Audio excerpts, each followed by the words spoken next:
మరోవైపు జయలలిత 69వ జయంతి వేడుకలు తమిళనాడులో ఘనంగా జరుగుతున్నాయి.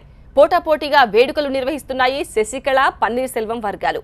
శశికళ జైల్లో ఉంటే ఆమె వర్గీయులు హడావిడి చేస్తున్నారు. మరోవైపు పన్నీర్ సెల్వం వర్గం కూడా అమ్మ జయంతిని గ్రాండ్గానే చేస్తున్నాయి.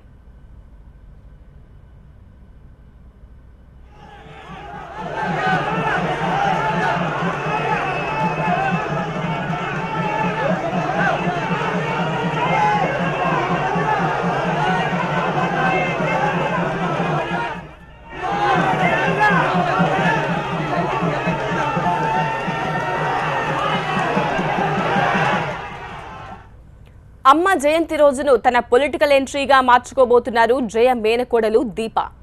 జయలలితకు నివాళులర్పించిన దీప సాయంత్రం కొత్త పార్టీ ఏర్పాటు ప్రకటన చేస్తానని చెబుతున్నారు.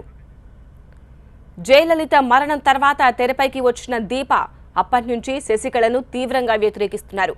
అమ్మ వారసురాలిని నేనే అని చెప్పుకుంటున్న దీప మరోసారి జయ జయంతి రోజున పార్టీ ప్రకటన చేసి ప్రజల మన్ననలు పొందాలని చూస్తున్నారు.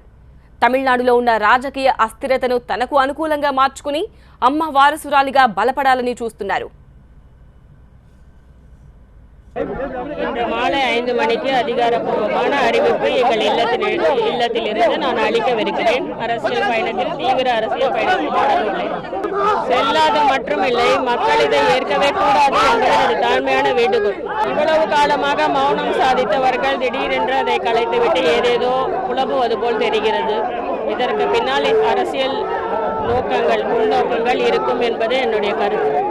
காலம்தான் பதில் சொல்ல வேண்டும். இப்பொழுது இது பற்றி நான் விவரிக்க விரும்பவில்லை.